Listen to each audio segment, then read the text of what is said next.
ये था कि सही कार्य चलते रहिए, मंजिल किसी न किसी रूप में मिल जाएगी। लेकिन आप जब शरणागति के भाव से करते हैं तो ये सब टेंशन ईश्वर पर छोड़ के चलना पड़ता है। महत्व वही समझेगा जिसके कर्मों का उसका अनुसार होगा। नमस्कार जी, आप देख रहे हो क्रेशिया टीवी। मैं हूं मंजीत सिंह। एक बार फिर एक नए मुद्दे और नए मेहमान के साथ आपके सामने हाजिर हैं। हम पहुंचे हुए हैं वेलबिंग हेल्थ ऑर्गेनाइजेशन की स्टेज के ऊपर, जहां जो आपको पहले मालूम ही है, हमारी बहुत सी वीडियो में आपने देखा होगा, जिनको विश्व प्रसिद्ध डॉक्टर वीरेंद्र सिंह भुल्लर जी चला रहे हैं। वहां पे एक ऐसे शख्स से मुलाकात हुई है, उनके बारे में कुछ बताना चाहूँगा। वो अवेकन इंडिया मूवमेंट में बहुत अच्छे लेवल पे काम कर रहे हैं पहले से ही। राजीव दीक्षित जी के जितने भी विचारधारा है, जो भी उनकी आइडियोलॉजी है, उनको उनका प्रसार और प्रचार कर रहे हैं। वो उनके बारे में जानते हैं और उनसे बात करते हैं। सबसे पहले तो सर बहुत बहुत धन्यवाद है आपका हमारे स्टूडियो में। सर नमस्कार। नमस्ते। नमस्ते। वीरेंद्र सिंह जी हमारे पास पहुँचे हुए हैं, तो सबसे पहले हम जानते हैं थोड़ा उनके बारे में। वीरेंद्र जी, कुछ हमारे दर्शक जानना चाहते हैं, आप कैसे इस जो मुहिम है उनके साथ जुड़े, तो क्या आपकी लाइफ में ऐसा चेंज आया? पहले आपसे आपके बारे में जो पढ़ा कि आप एक नॉर्मल तरह से लाइफ, रोज़मर्रा की लाइफ चल रही थी आपकी, वो अच्छा खासा काम चल रहा था, तो ऐसा क्या हुआ जब आपने राजीव दीक्षित जी को सुना और आप इसमें इतना ज़्यादा डीप में चले गए कि प्रॉपर आपने एक मुहिम चला दी, बहुत सा यूथ आपके साथ जुड़ चुका है, तो उसके बारे में कुछ बताना चाहिए? देखिए, मैं यही कहना चाहूँगा कि आपने कहा नॉर्मल लाइफ थी, और एक्चुअली नॉर्मल अब है, पहले अब नॉर्मल थी। और जो जीवन में सब कुछ सही नहीं चल रहा था, इसीलिए मुझे लगता है कि एक राह थी जिसमें बहुत सारे लोगों को ये प्रतीक्षा होती है कि उनके जीवन को बेहतर बनाने के लिए कोई ऐसी आवाज़ एक होती है, कोई ऐसा एक समय होता है जब उसके जीवन का यूटर्न होता है। मुझे लगता है राजीव भाई की आवाज़, राजीव भाई का ज्ञान मेरे जीवन के लिए इतना महत्वपूर्ण था कि उनकी बात सुनने के बाद हमें ये एहसास हुआ कि जो हम लोग जीवन जी रहे हैं वास्तव में वो नॉर्मल नहीं है, जो हम समझ रहे थे नॉर्मल है।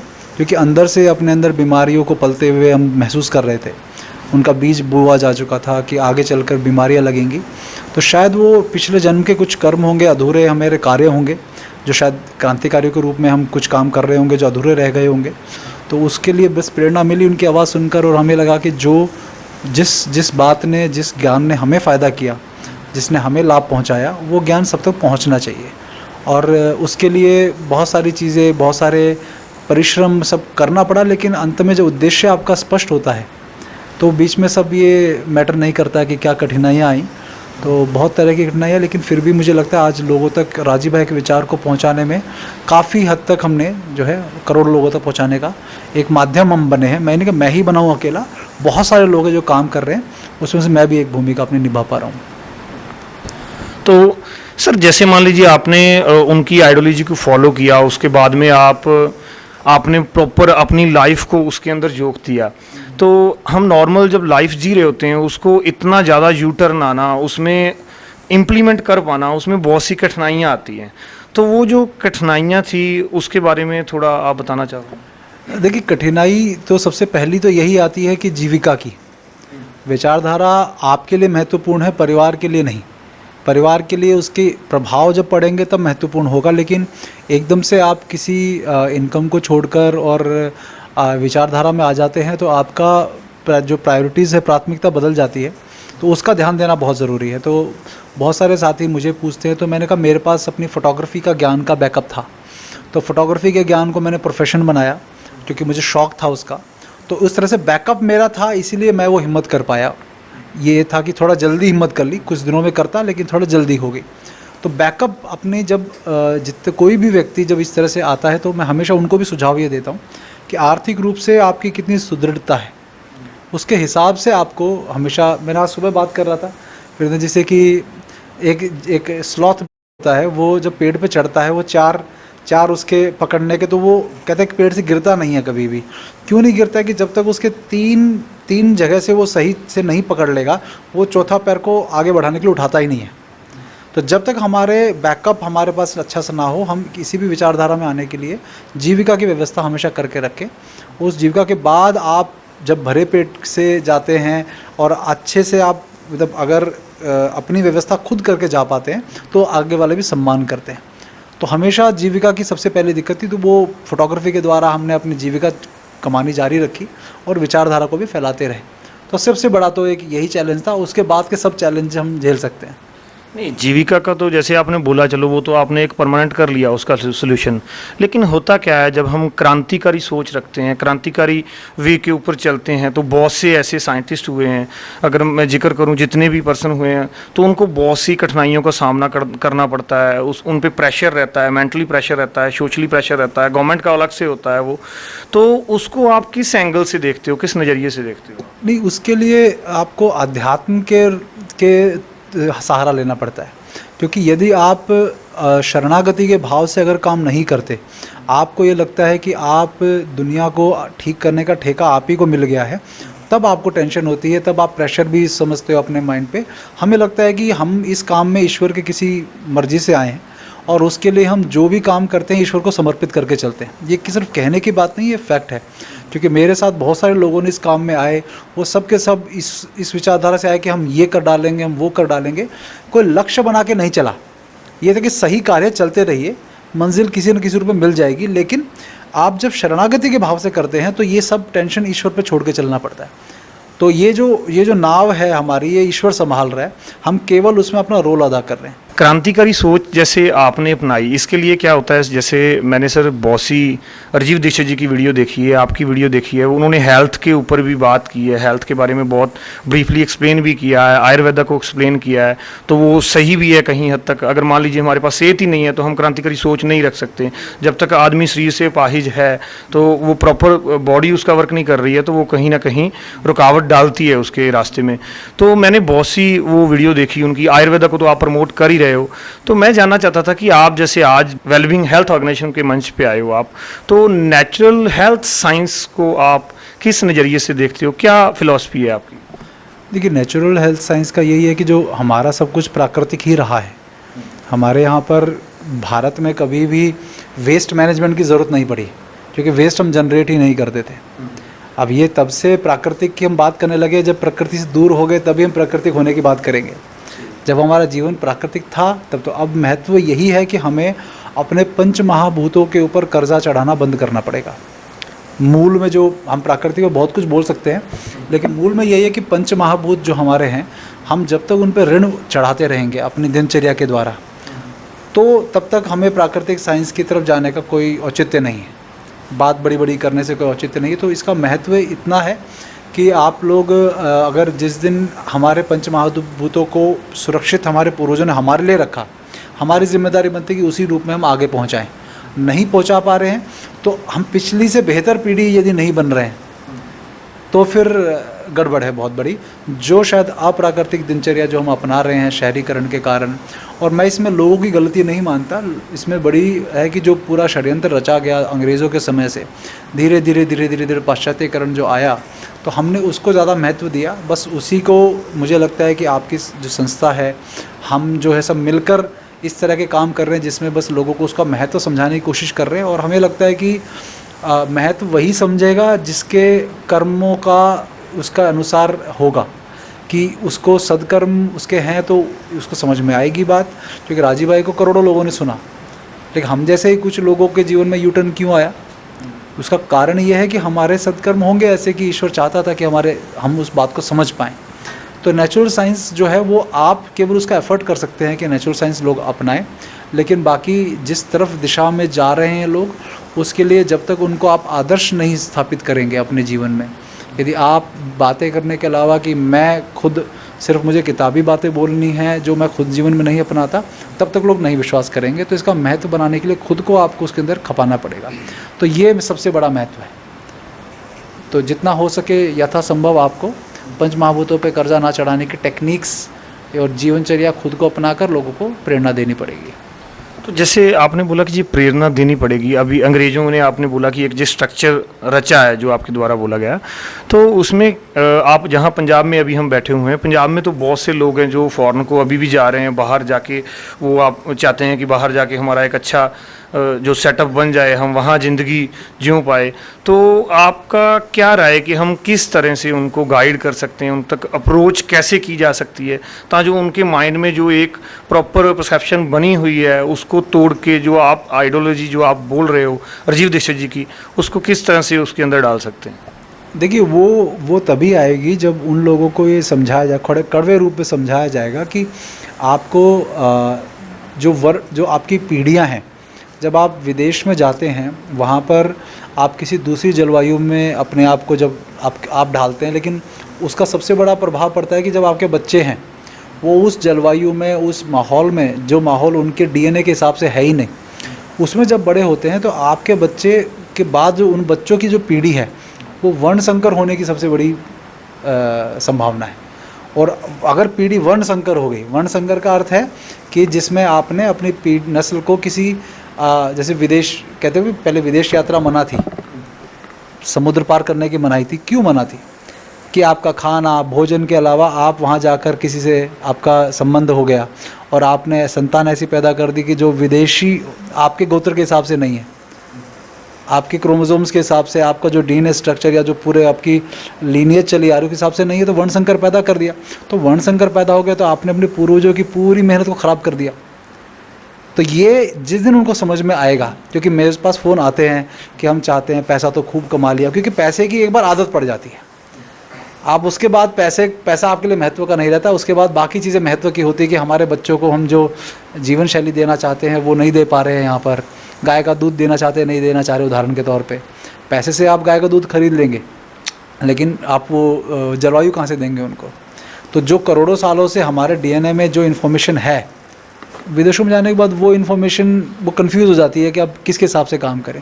तो ये सबसे बड़ी चीज़ मुझे लगता है समझाने की आवश्यकता है कि अपनी माँ में अभी कोई कमी है तो पड़ोस की माँ को माँ नहीं कहते हैं। तो यही हो रहा है आज की, कि भारत में ये कमी है, वो कमी है। तो हमें लगता है कमी सब देशों में है, लेकिन अपनी माँ अपनी ही होती है, पड़ोस की माँ पड़ोस की ही होती है। तो जैसे आपने बोला सर कि समुंदर के पार जाने की इजाज़त नहीं थी, तो आप क्या चाहते हैं कि अभी भी वो इजाज़त नहीं होनी चाहिए? सभी एक अलग अलग उनके पास एरिया हो, वहीं काम कर पाएँ, सभी ऐसे डेवलप हो, सभी इक्वलिटी की बात करते हैं, जैसे सभी का एक ही एजेंडा हो, एक एजेंडे के नीचे सभी इकट्ठे हों, एक सही सबके ऊपर इम्प्लीमेंट हो सारा काम। तो क्या आप इसके खिलाफ है? इसमें बुरा क्या है? नहीं, बुरा ये नहीं है कि आपको अब तो वो संभव नहीं है, लेकिन आपको मूल में पता होना चाहिए कि ये गलत है। आप कर रहे हो मजबूरी में, अब हम मान लीजिए फ़्लाइट में ट्रैवल करना पड़ रहा है, कार में भी ट्रैवल कर रहे हैं, हमें पता है ये गलत है, इसकी वजह से पॉल्यूशन हो रहा है, लेकिन हम ये सोचे कि जो गलत काम करने वाले हैं वो तो कार और फ्लाइट से फटाफट पहुंच के अपने सारे गलत काम कर रहे हैं, लेकिन हम लोग उसको नहीं करें। तो भावना ये है कि आपको पता होना चाहिए कि मैं जो कर रहा हूँ गलत है, मजबूरी मुझे करना पड़ रहा है, तो वो आप उसे समझा सकते हो। लेकिन आप ये मूल में इसमें अब कि मैं ना ट्रैवल करूँ, जितना संभव हो ना ट्रैवल कीजिए। लेकिन अगर आपको ये लगता है कि इसके बिना मेरा काम नहीं चलने वाला, आज के समाज में तो बहुत सारी चीज़ों की छूट मिल गई है। आप शादी करे बिना भी, आप जो काम पहले शादी के बाद होता था, बच्चे पैदा करना, शादी के बिना भी आप आईवीएफ के थ्रू बच्चे पैदा कर रहे हैं। गलत तो वो भी है, गलत मर्डर करना भी लोग कर रहे हैं। तो बात यह है कि आपको पता होना चाहिए कि ये चीज़ गलत है जो मैंने किया। तो अपने पूर्वजों के जो संस्कारों को अगर आप किसी तरह से धूमिल कर रहे हो, कुछ दिनों के लिए आप व्यापार करने चले गए और फिर वापस आ गए, वो चलेगा, लेकिन अपना पीढ़ियाँ दर पीढ़ी वहीं बस गए तो वो दिक्कत है। उसके खिलाफ नहीं है, लेकिन आपको मूल में पता होना चाहिए कि एग्जैक्टली ये चीज़ इसका अर्थ क्या होने वाला है आगे।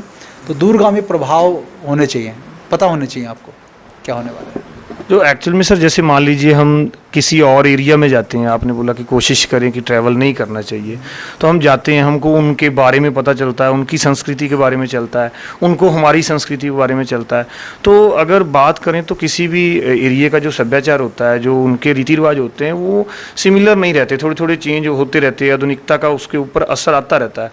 तो अगर ये चीज़ होगी, मेरे को तो ये लगता है जैसे ये चीज़ होगी, हम सभी मिल बांट के एक साथ के साथ चल रहे हैं, मिलवर्तन हमारा ज़्यादा हो रहा है, तो वो एक नया समाज सिरजा जाएगा, उसमें सभी के रीति रिवाज सेम होंगे, सभी एक जैसे होंगे, सभी को इक्वलिटी होगी। तो इसमें बुराई क्या है? आप किस एंगल से वो उसको बोलते हैं? इक्वालिटी शब्द जो है ना, उसके साथ प्रॉब्लम है। हर कोई इक्वल पैदा नहीं होता, मतलब कोई व्यक्ति अलग मानसिकता से पैदा होता है, कोई अलग सबको अब इक्वल आप कर देंगे तो गलत गड़बड़ हो जाएगी। कहीं भी किसी भी धर्म में कहीं भी इक्वलिटी की बात नहीं है, उचित बंटवारे की बात है, उचित होना चाहिए। तो अब बड़ी प्रॉब्लम ये है कि हम लोग ये सोचते हैं कि सब कुछ एक जैसा हो जाए। ये स्टैंडर्डाइजेशन में ही सबसे बड़ी जीत है इन षड्यंत्रकारियों की। अगर आप जैसे मैंने कहा मोगा हुआ, आपका कोई बड़ा शहर हैदराबाद हुआ, आपका चेन्नई हुआ, दिल्ली हुआ, आप उन शहरों में जाइए, आप देखेंगे कि सारे शहर एक जैसे दिखने लग गए हैं। ये जो स्टैंडर्डाइजेशन है ये इन इंडस्ट्रीज़ की जीत है। हमारे विविधता थी, एक गांव की अलग विविधता है, दूसरे कुछ 50 किलोमीटर दूर गांव में अलग विविधता है। इसी वजह से भारत को ये कभी जीत नहीं पाए, क्योंकि उनको हर कदम पे हर 10 किलोमीटर 20 किलोमीटर बाद उनको नई स्ट्रेटेजी अपनानी पड़ती। तो जब पूरे देश को आप एक जैसा बना देंगे तो उनके लिए एक चीज़ सब जगह लागू करना आसान हो जाएगा ना। तो ये जो स्टैंडर्डाइजेशन है ये नहीं होने देना है, विविधता चाहिए। इसीलिए हमारे यहाँ बैलगाड़ी वगैरह बनाए कि आप जैसे चींटी होती है, चींटी अपनी जीविका के लिए कितनी दूर जाती है, कुछ मीटर जाएगी। पक्षी कितना दूर जाता है, उसकी भी परिधि सेट है। ऐसे जानवर भी जाएगा, परिधि सेट है। तो इंसान की भी एक परिधि सेट होनी चाहिए जिसके बाहर वो ना जाए। वो पूरी दुनिया को अपना गांव नहीं मानता था, वो गांव को पूरी दुनिया मानता था, और इसी कारण से लाखों सालों सर्वाइव भी कर पाए। अब आप देख लीजिए अब क्या हाल हो गया कि कोई भी व्यक्ति दूसरे की जीविका पे कब्जा करे। जब आप कहीं शिफ्ट होते हो, मूल में मैं बता रहा हूँ, अब के हिसाब से तो सब बदल गया, लेकिन मूल पता होना चाहिए कि कोई व्यक्ति जब कहीं शिफ्ट होता है तो वहाँ जाकर वो किसी दूसरे की जीविका पे कब्जा भी करता है ना। अगर कोई एक गांव में 10 कुम्हार हैं कि दूसरे एक कुम्हार कहता है जी मुझे इस गांव में नहीं रहना, तो पहले कहते जी हुक्का पानी बंद हो जाएगा। पहले ऐसे नहीं होता था कि आप गांव छोड़ के किसी दूसरे गांव में बच जाओ, नहीं, दूसरा गांव एक्सेप्ट करता था। कुछ सालों के बाद उसको आते थे, भाई मेरी बहुत बड़ी मजबूरी है। जब पिछला गांव अप्रूव करता था तब दूसरे गांव में शिफ्ट होने की अनुमति मिलती थी कि भाई कुछ कांड करके नहीं आया, ये कुछ अच्छे उसके कारण आया, ये चाहता है कहीं और बसना, तब होता था। इसीलिए कहते कि हुक्का पानी बंद हो गया तो समाज में कोई आपके पास बैकअप नहीं है कि किसके पास जाओगे आप। अब क्या, गांव से उठ के दिल्ली में चले जाओ, दिल्ली में हर तरह की सुविधा मिलेगी, किसी को कोई फ़र्क नहीं पड़ता आपने कुछ वहाँ गलत काम करके आए हो, या गोत्र से बाहर विवाह करके आए हो, या किसी का मर्डर करके आए हो, या कुछ और दुराचार करके आए हो, कोई फ़र्क नहीं पड़ता। तो ये नगर जो हैं उस गांव की व्यवस्था को ख़राब ही करने के लिए बनाए गए। इसलिए बड़े नगर हमारे देश में कभी बसा भी नहीं गए। तो मूल ये कि आपकी परिधि सेट होनी चाहिए। दूसरे पे की संस्कृति पे कब्जा, वो दूसरे की जीविका पे कब्जा करना, वो हमारे यहाँ अलाउड नहीं था। क्योंकि मूल क्या है, गांव का मूल क्या था, सम्मानजनक जीविका की व्यवस्था। जीविका की व्यवस्था तो आज भी हो रही है, लेकिन क्या वो सम्मानजनक है? कोई सिक्योरिटी गार्ड की नौकरी कर रहा है, क्या वो सम्मानजनक है? तो गांव में आपकी सम्मानजनक जीविका की व्यवस्था थी, जो आज कोई एश्योर नहीं कर पा रहा है। जो व्यक्ति गांव से उठकर नौकरी करने जाता है उसको गांव के जैसा सम्मान, गांव के जैसी आबो हवा नहीं मिल रही। तो मूल में ये मैं कह रहा हूँ, आप समझो जो इसका मूल क्या है, कि कहीं जाने का मतलब आप वहाँ संस्कृति से रूबरू हो रहे हो, लेकिन क्या आप अपना सब कुछ छोड़कर उनका अपनाने को तैयार हो? और क्या आपका गलत था इसलिए वो आप अपना रहे हो? आप दूसरे का अपनाने का तब कहते हो आप में कुछ कमी हो। और जैसे बहुत सारे लोग बोलते हैं शादी करने की क्या ज़रूरत है। भाई शादी जैसा इंस्टीट्यूट लाखों सालों से चला आया है, तो अगर आप शादी को कह रहे हो बेकार है, चलो ठीक है, उसकी बजाय आप ऑप्शन क्या दे रहे हो? क्या बिना शादी करे लिव इन रिलेशनशिप का जो मॉडल दे रहे हो वो लाखों सालों सस्टेन कर पाएगा? 500 साल के बाद ही चलो लाखों साल छोड़ो, कर पाएगा? नहीं कर पाएगा। तो जब कुछ आप छोड़ रहे हो तो तब छोड़ रहे हो, या तो उसमें कुछ कमी है तब छोड़ रहे हो। तो ये नहीं करना है। हम ज्ञान प्राप्त करने के लिए मैं लोहार बन सकता हूँ, लोहार की कला सीख सकता हूँ, लेकिन लोहार नहीं बन सकता। पहले ये था। सही है। तो नहीं, अगर आपने जैसे बोला कि मान लीजिए हम ज़्यादा एक दूसरे अलग सेगमेंट के, अलग सभ्याचार के लोगों को मिलते हैं, तो उसमें क्या होता है कि हमारा आप कब्जा करने की प्रवृत्ति, हाँ, विदेश में जा रहे हैं या हाँ विदेश में जा रहे हैं। जैसे आपने बोला कि अगर मान लीजिए दूसरी जगह पे जा रहा है, पहले ये गुमार था, वो दूसरी जगह आपने जो एग्जांपल दिया कि वो नहीं जा पाता था, वहाँ पे वो एक्सेप्ट नहीं करते थे। तो अगर मान लीजिए आपकी बात की जाए तो अभी उसको कंपटीशन में लिया जा रहा है कि मान लीजिए एक जगह पे दो पैरेलल काम कर रहे हैं तो कंपटीशन में आ गया। तो अगर मैं तब की बात करूँ, जब आप पहले की बात कर रहे हो, तो तब भी बहुत से राजे महाराजे हुए हैं, उन्होंने जंगें युद्धें की हैं, उन्होंने भी कब्जा करने की कोशिश की। वो तो परसेप्शन तब भी उनके माइंड में थी, तब तभी से वो चलता आ रहा है। नहीं, ये बहुत बड़ी मिसकंसेप्शन है कि आपने जो है अपने कब्ज़ा करने के लिए हमारे लोग लड़े।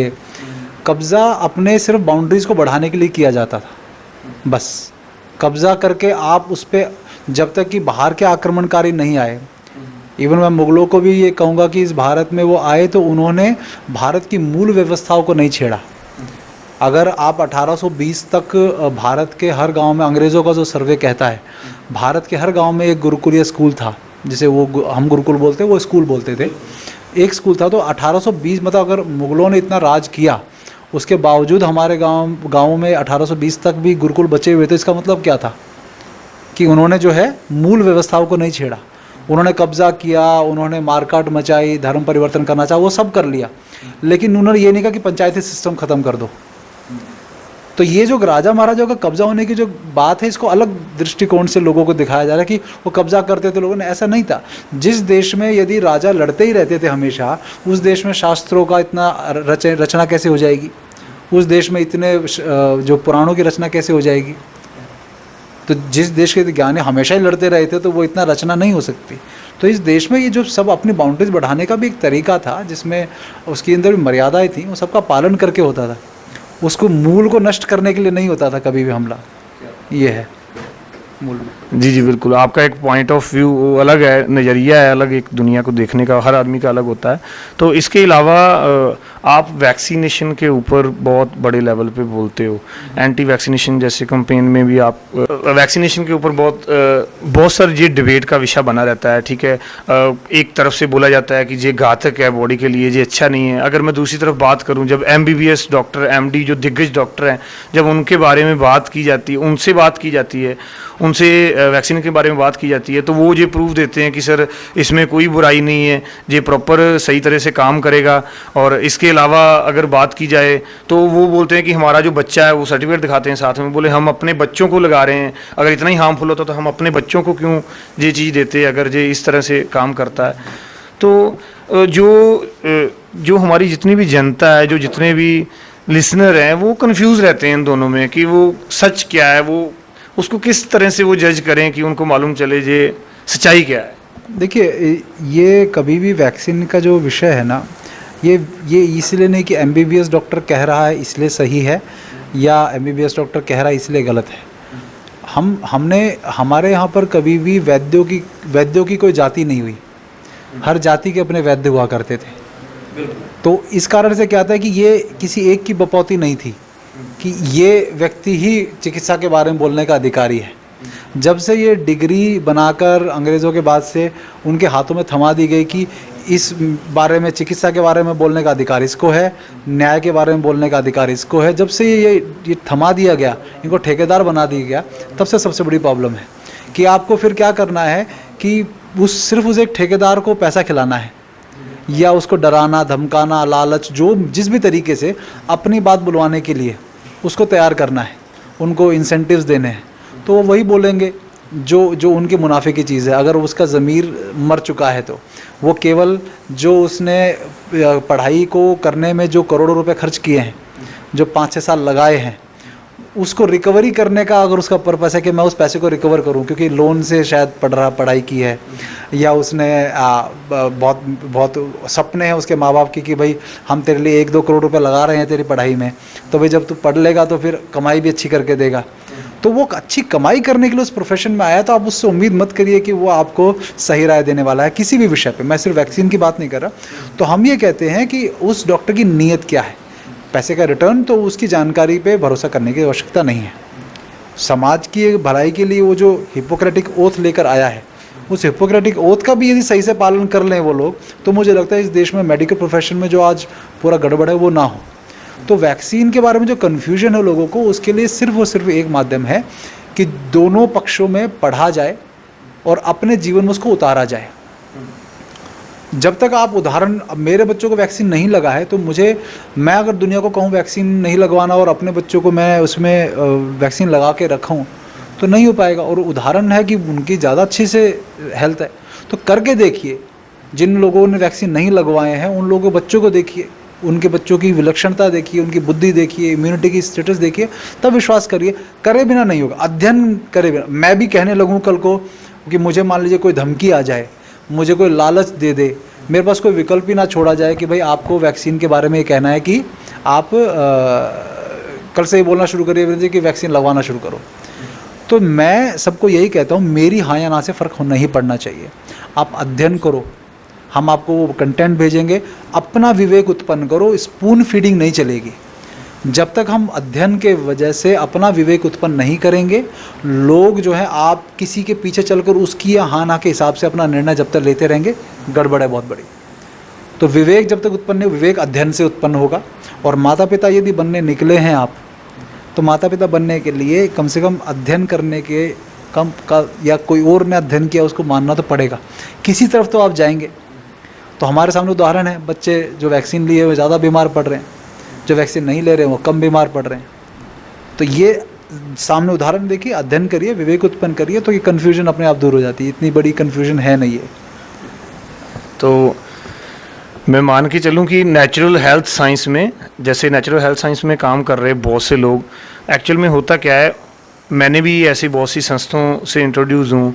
जैसे अभी काम कर रहे हैं डॉक्टर विश्वरूप रॉय चौधरी जी, डॉक्टर वीरेंद्र सिंह बुल्लर जी, डॉक्टर अमर सिंह जाट जी, ऐसे बहुत से चेहरे हैं जो काम कर रहे हैं। उनके साथ जितने भी पर्सन जुड़े हुए हैं वो वैक्सीनेशन के एंटी है, वैक्सीनेशन नहीं लगवा रहे हैं। तो अगर इनके बीच में भी बात की जाए तो बहुत सी चीज़ों में सिमिलरिटी नहीं मिलती है इनकी भी। तो जैसे आपकी मैंने जितनी भी स्पीचेस सुनी, जितनी भी वीडियो, तो उसमें आप दूध के बारे में बोलते हो कि गाय का, जो देसी गाय का दूध है वो आपके लिए बहुत अच्छा है। तो अगर दूसरी तरफ देखा जाए डॉक्टर वीरेंद्र बुल्लर जी के बारे में, जहाँ डॉक्टर विश्वरूप रॉय चौधरी जी, तो वो अवॉइड करते हैं। वो बोलते हैं कि दूध नहीं लेना चाहिए, वो जो जितना भी है जानवर के जरिए कोई भी फीड आ रहा है तो वो नहीं लेना है, वो एक तरह का लिक्विड मास है। तो उनका ये मानना है। अब जितने भी दर्शक हैं वो अलग अलग जानकारी जितनी भी इकट्ठी कर रहे हैं, तो वो इसमें कंफ्यूज हो जाते हैं। इसको थोड़ा मैं चाहता था कि आप एक्सप्लेन कर पाए कि दूध अच्छा है या नहीं अच्छा है, आपकी क्या राय है इसके बारे में? देखिए क्या होता है ना कि चीज़ों का फैशन आता है, ये फैशन है।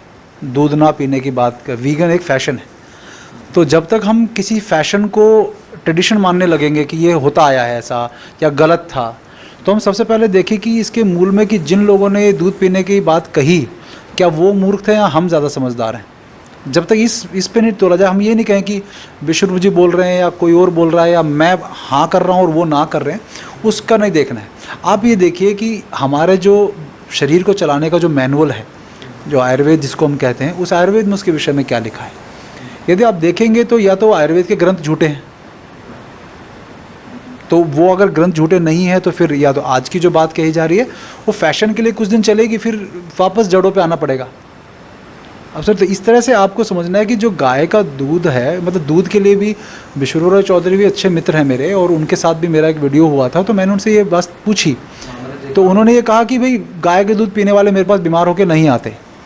उनका उत्तर देने का एक तरीका था, हालांकि उन्होंने ये नहीं कहा कि मैं जो गाय दूध पीने के लिए मना कर रहा हूँ वो सही है, लेकिन उन्हें तो हमें ये अपने आप में बात है कि भाई वो भी अंदर मानते हैं कहीं ना कहीं, लेकिन उनकी एक पद्धति है जिस पद्धति के हिसाब से दूध पीना, तो बाज़ार का दूध पीने के लिए मना कर रहे हैं। वीरेंद्र बुल्लर जी भी मना कर रहे हैं और भी बहुत, खादरवली जी भी मना करते हैं, बहुत सारे लोग मना करते हैं, लेकिन मुझे लगता है दूध का मतलब बाजारू दूध, देसी गाय का भी दूध यदि मना कर रहे हैं, फिर से वो तर्क देते हैं कि मांसाहार में आता है। तो हमें लगता है कि ये एक तर्क जो है कहीं भी तर्क संगत मुझे नहीं लगता है, क्योंकि आप जब अपनी माँ का दूध पी रहे हैं, तो जब जानवर कह के आप गाय के, कि गाय भी एक जानवर है, उसके थनों से दूध आ रहा है वो, तो माँ का भी दूध हम पी रहे हैं, तो वो भी मांसाहार हुआ। और जानवरों का, गाय तो हम जानवर नहीं कहते हैं उसको, लेकिन वो सारे बहुत का दूध का महत्व लिखा हुआ है आयुर्वेद में। इसका मतलब ये नहीं है कि वो त्याग वाला, या जो हमारी इवन कच्चा खाने के लिए भी बोला जाता है, कच्चा खाओ जैसा प्रकृति ने कहा है। तो प्रकृति में तो हम नंगे पैदा हुए थे, तो कल को कहने लग जाएंगे कि नंगे रहना शुरू करो क्योंकि प्रकृति में नंगे पैदा हुए थे, तो वो तो नहीं जचता है ना। तर्क देने को जितने मर्जी दे लीजिए, तर्क देने में, तथ्य देने में और सत्य में फ़र्क होता है। तो आजकल के लोग जो हैं वो शब्दों के साथ खेल लेते हैं, और जिन लोगों के पास खुद का शब्द भंडार या ज्ञान थोड़ा, मतलब ये नहीं कि कम है, मतलब नहीं होता है जब तक नॉलेज, तो वो किसी के बहुत अच्छे दिए हुए तर्क में अपने आप को उलझा हुआ महसूस करते हैं, तो कन्फ्यूजन वहाँ आती है। स्पष्ट रहिए कि जो हज़ारों लाखों सालों से हमारे वेदों में लिखा गया, हमारे और ग्रंथों में लिखा गया, आयुर्वेद के ग्रंथों में जो ऋषि मुनियों ने लिखा है, उसके ऊपर विश्वास करना ज़्यादा महत्वपूर्ण है, बजाय इसके कि मेरे जैसे कोई आया है या कोई और जो फैशन की तरह भी आए हैं कुछ बात कह रहे हैं। तो यदि मैं उन वेदों की बात कर रहा हूँ, उन ग्रंथों की बात कर रहा हूँ, तो मेरा विश्वास कर सकते हैं आप। यदि मैं उसके विपरीत बात करके अपने आप को फेमस करने के लिए वो बात कह रहा हूँ, तो मेरी बात को इग्नोर भी कर सकते हैं आप। ये मतलब मैं स्पष्ट बात बोल रहा हूँ, किसी को अगर उसकी वजह से परेशानी है, लेकिन मूल बात तो यही है। उसमें ये चीज़ बोली जाती है ना, मान लीजिए जैसे आपने माँ के दूध की बात की कि वो जैसे एक इंसान का दूध है वो उसके बच्चे के लिए है, जैसे भैंस का दूध है वो उसके बच्चे के लिए है, तो ऐसे ही हम गाय को माता मानते हैं। तो गाय का जो दूध है वो उसके बछड़े के लिए है। अगर हम उसके बछड़े को वो दूध नहीं पिला रहे हैं, उसको दूध ना पिला करके इंसान वो दूध एक तरह से छीन रहा है, तो वो गलत बात मेरे को भी लगता है। उसके बारे में क्या कहना चाहते हैं? नहीं, उसके दो पहलू हैं। पहली बात तो ये कि जैसे आप ये मान के चलिए बैल है, आप ट्रैक्टर लेकर आए, आपके पास बैल की उपयोगिता ख़त्म हो गई, ठीक है ना। अब क्या बैल कहाँ जा रहे हैं? हाँ, बैल अभी ज़्यादातर तो सड़क पे जा रहे हैं, कुछ ऐसे करके जहाँ वो कत्ल खाने में जा रहे हैं, रियलिटी है। तो जिस चीज़ की उपयोगिता हमारे साथ उसका कनेक्शन है, जो लिखा गया है कि हम गाय को माता मानते हैं, वो बहुत कारण है उसके। क्योंकि गाय ऐसा जीव है जो आपके घर में रहता है, तो आपके साथ एक सदस्य की तरह रहता है। आप उसका जब दूध पी रहे हो तो वो दूध आप बन जाते हो, वो दूध नहीं रहता ना, आप उसी दूध वगैरह की वजह से आप बने हो। तो आपका सदस्य, तो आपके घर में कुछ गलत होता है उसकी आंखों में भी आंसू आते हैं। तो ऐसा जिसके साथ आपका कनेक्शन है, आप उसका दूध छीन कर पीने की भावना के साथ दूध नहीं पी रहे आप। अगर आपने, कई लोग बोलते हैं हमने गौशाला खोली है, अब गौशाला खोली है तो एक्चुअली में उन्होंने डेयरी खोली होती है। अब डेयरी खोलकर यदि आप उसका बछड़े को कम से कम दूध पिलाकर ज़्यादा दूध बेचने के से कर रहे हो, तो ऐसे लोगों का तो मैं भी विरोध करता हूँ, ना मैं उनसे दूध कभी लूँगा। लेकिन आप पहले, अब तो होने लगा है कि एक डेयरी खोल दी, पहले तो ये कॉन्सेप्ट ही नहीं था ना। पहले तो ये था कि सबके घर में गाय थी, तो वो अपने सदस्य की तरह उसे मानता था। तो जो गाय का बछड़ा होता था उसको भी अच्छा दूध पिलाकर बैल बनाना है खेत के लिए, तो वो उसको भी अच्छा दूध पिलाना पड़ेगा।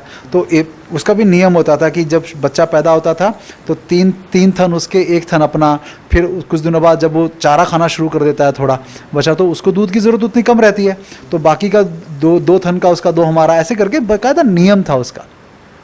तो छीन कर पीने की अब प्रवृत्ति मतलब सिर्फ दूध के काम में नहीं आ गई, बहुत सारे कामों में आ गई है कि केवल मुनाफा करने के लिए करना है, मुनाफा कमाना है, बस वो मैटर करता है। अब गाय के बछड़े को चाहे उसके लिए मार कर उसमें भूसा भरवा कर और उसको गाय के सामने खड़ा कर दो जिससे वो दूध देती रहे, ऑक्सीटोसिन का इंजेक्शन लगा के लेती रहे। अब ये विकृतियाँ अगर आ गई हैं तो हम उसके मूल को गाली नहीं दे सकते ना, कि अगर मैं कहता हूँ हर काम में गलत लोग घुसे हुए हैं। आज स्वदेशी के काम में भी गलत लोग घुसे हुए हैं जो मिलावटी सामान बेच रहे हैं, तो हम ये कहते हैं स्वदेशी का कॉन्सेप्ट ही गलत है, तो ये तो गलत हो जाएगा।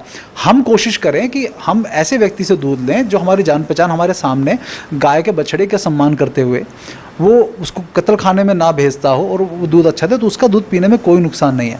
मैं भी, जो लोग गाय के बछड़े को सही से नहीं करते, और बड़ी बात एक और है ना कि गाय यदि मान लीजिए आप दूध नहीं पियोगे, बछड़ा अकेला उतना दूध नहीं पी सकता। आप अगर एक गौ अंक है इसका गीता प्रेस का, आप उसके पढ़ोगे उसको, तो 100 साल पहले की मैं बात कर रहा हूँ, एवरेज 15 से 20 लीटर दूध गायों में होता था हमारे यहाँ, एवरेज। तो किसी में 10 भी होता होगा, 5 भी होता, किसी में 20 भी होता होगा, 25 भी होता होगा। तो जब 20 लीटर दूध है, बछड़ा कैसे पी जाएगा? ये आज के हिसाब से हम क्या करते हैं, 2-3 पीढ़ी का देखते हैं, उसके हिसाब से अपना पूरा इन्फ्रेंस हम निकाल लेते हैं, गलत है वो। आप देखिए 100 साल पहले यदि 20 लीटर एवरेज था, तो कोई गाय 20 लीटर दूध लेके घूम रही है, उसका बछड़ा तो मर जाएगा सारा दूध पी के। तो उस दूध का क्या करेंगे आप? तो आपके लिए उस दूध की उपयोगिता है, आप उससे मिठाई भी बना सकते हो, आप उससे औषधि भी बना सकते हो, सब कर सकते हो। लेकिन प्रॉब्लम कहाँ आएगी? जब आप उस गाय का जो है अपने जो उपयोगिता है ख़त्म कर दी वीगन के नाम पर, कि अब दूध ही नहीं पिएंगे, तो अब जो है दूध से भी उसकी उपयोगिता ख़त्म हो गई। तो घर में गाय रखने का क्या औचित्य रह गया? कहाँ जाएगी वो? बैल की तरह, सांड की तरह सड़क पे जाएगी या कहाँ जाएगी? कत्ल खाने जाएगी। तो आप मुझे बताइए कि हम उसकी उपयोगिता ख़त्म करके उसका भला करने का प्रयास कर रहे हैं या क्या कर रहे हैं, मुझे तो समझ में नहीं आता।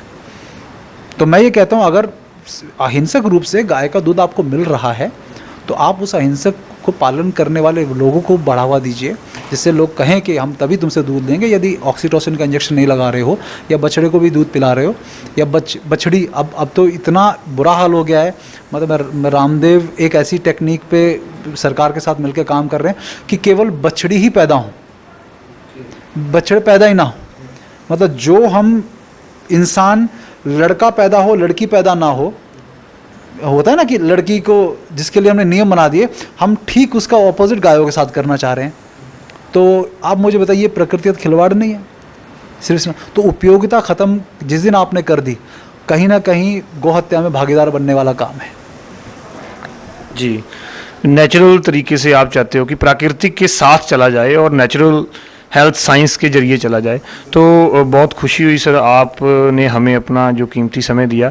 तो जाते हुए मैं एक चीज़ जानना चाहता था आपसे, बहुत से दर्शक जुड़े हुए हैं हमारे चैनल के माध्यम से, आप क्या मैसेज देना चाहोगे उनके, किस तरह से लाइफस्टाइल के बारे में कुछ कम शब्दों में क्या मैसेज देना चाहोगे? नहीं, मैसेज तो यही रहेगा कि आप लोग अपनी क्षमता अनुसार काम करें। जो क्षमता नहीं है दूसरे की नकल करके उस काम को, समाज के काम को ना करें। और अपने जो प्राकृतिक लाइफस्टाइल के लिए केवल एक लक्ष्य जो बनाना है वो ये कि आपकी पीढ़ी आपसे बेहतर बने। जिस दिन ये लक्ष्य लेके चलेंगे आप सब काम सही करेंगे। आदर्श आपको बनना ज़रूरी पड़ेगा। आप ये नहीं कर सकते कि मैं शराब पीऊँ और मैं मांसाहार करूँ और मेरा बच्चा वो ना करे, मुझे तो आदत पड़ गई है। इस बहाने के साथ अपने बच्चों को, अगर आपको लगता है नहीं कर सकते तो बच्चे पैदा भी मत करिए। तो ये सबसे बड़ा लाइफस्टाइल कि आपने ऑर्गेनिक बच्चे, जिसको मैं आज एक शब्द मैं बोलता हूँ मैं कि ऑर्गेनिक बच्चे पैदा करने जो आपसे बेहतर बने। तो उसका प्रयास इसके बिना नहीं हो पाएगा जब तक आपके मन में ये प्रेरणा नहीं होगी। आपकी पीढ़ी से बेहतर पीढ़ी बनाने का प्रयास करना है, जो पूरी सृष्टि उसी काम में लगी है। आप समझिए, एक छोटे फूल पत्ते से लेके, एक मकड़ी से लेके, और सबका एक ही उद्देश्य है कि आपकी पीढ़ी तक आपके जो जेनेटिक कोड है वो ट्रांसफ़र हो जाए। वो अगर नहीं हो रहा है तो गड़बड़ है। तो ये मैसेज देना चाहते हैं, वो प्राकृतिक लाइफस्टाइल से ही हो पाएगा, अप्राकृतिक से नहीं हो पाएगा। जी वीरेंद्र जी, बहुत बहुत खुशी हुई आपसे बात करके, आपने अपना कीमती समय दिया, तो बहुत बहुत धन्यवाद आपका भी। तो ये थे वीरेंद्र जी। आपको हमारी बातचीत कैसी लगी, अपनी जो राय कमेंट सेक्शन में बताना मत भूलना।